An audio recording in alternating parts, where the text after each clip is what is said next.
Back bencher versus first bencher পার্থক্যটা কোন জায়গায়, এটা হচ্ছে আজকের ভিডিওর টপিক। নাম্বার 1, ব্যাক বেঞ্চারদের পড়াশোনা হচ্ছে গুলিস্তান থেকে কেনা সস্তা পারফিউমের মতো। সেই পারফিউমের গ্রান যখন 1 ঘন্টার মতো থাকে না, ঠিক তেমনই ব্যাক বেঞ্চারদের পড়াশোনা 1 ঘন্টা 2 ঘন্টা 3 ঘন্টার পরে এগুলো ভুলে যায়। অপরদিকে সেটা ফার্স্ট বেঞ্চার, তারা যেটা করে প্রথমে তারা পরে সেটা মাথায় নেয়, তারপর খাতায় নেয় এবং তারপর গড় করে বমি করে পরীক্ষার পাতায় লিখে দিয়ে আসতে পারে। তাদের পড়াশোনাটা একটু দীর্ঘস্থায়ী হয়, কারণ তারা পড়াশোনা একটু বেশি মনোযোগী হয়ে থাকে।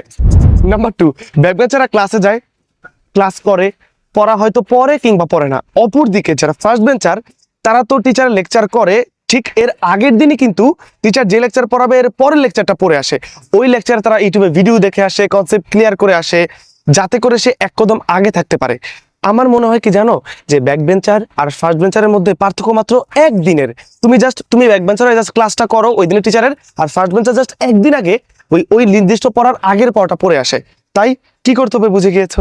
নাম্বার 3, ব্যাক বেঞ্চাররা বন্ধুত্ব করে থাকে একদম নিঃস্বার্থ। তাদের বন্ধুর সংখ্যাও থাকে 2-3টা ক্রিকেট টিমের মতো, এবং যেই বন্ধু যখনই সকাল রাতে প্রাতে যখনই তাকে ডাক দিক, সে কিন্তু বন্ধুর ডাকে সারা দিয়ে একদম মহান মুক্তিযুদ্ধের মতো এগিয়ে যায়।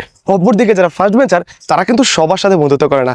যার সাথে তার স্বার্থ নিহিত, যার সাথে সে পড়াটা বুঝে নিতে পারবে, যার কাছ থেকে সে নোট কালেক্ট করতে পারবে, তার সাথেই বন্ধুত্ব রাখে। তাই মনে রাখবা, কোনো ফার্স্ট বেঞ্চার যদি তোমার সাথে বন্ধুত্ব করে, ভাববা তার কোনো একটা স্বার্থ নিশ্চয়ই রয়েছে।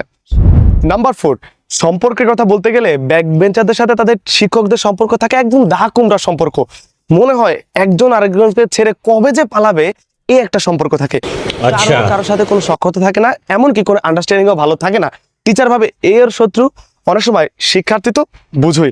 আর অপরদিকে ফার্স্ট বেঞ্চারদের সাথে শিক্ষকদের সম্পর্ক থাকে খুবই দহরম মহরম, অনেক সময় বন্ধুর মতো হয়ে যায় অনেকটা, এবং তারা সবসময় শিক্ষকের সন্নিকটে থেকে, সাহচর্য থেকে অনেক কিছু গেইন করে নিতে চায়, যে কারণে মূলত তারা কিন্তু পড়াশোনা আরো বেশি মোটিভেটেড হতে পারে। সর্বশেষ নাম্বার 5, ব্যাক বেঞ্চাররা আগামীকাল কি হবে, ভবিষ্যতে কি করবে, এর প্রতি কোনো কনসার্নই থাকে না, তারা জানেই না, প্ল্যানই করে না।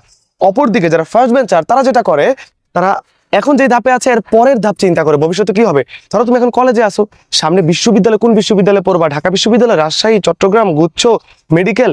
সো তোমাদের প্ল্যানও যদি এরকম থাকে, তুমি ব্যাক বেঞ্চার হও তো ফার্স্ট বেঞ্চার হও, কোনো সমস্যা নাই। তোমার জন্য আমি নাবিল হাসান আছি, এবং আমার স্ক্রিনে যে নাম্বারটা দেখতে পাচ্ছ আমার কোর্সের, এখানে যদি হোয়াটসঅ্যাপে নক দাও, তাহলে আমার যে কোর্সটা রয়েছে সাধারণ জ্ঞানের প্রি অ্যাডমিশনের, তুমি এখন থেকে প্রিপারেশন নিতে পারবা। অলরেডি এইচএসসি 24 ব্যাচের এখনো 3 মাস বাকি। আমার এই কোর্সে কিন্তু তোমার 400-র মতো স্টুডেন্ট অ্যাড হয়ে গিয়েছে। সো যারা বিশ্ববিদ্যালয়ে পড়ার স্বপ্ন, সাধারণ জ্ঞানের প্রিপারেশন অ্যাডভান্স নিতে চাও, তাহলে এই কোর্সে অ্যাড হওয়া তোমার জন্য অবশ্যই ভালো হবে।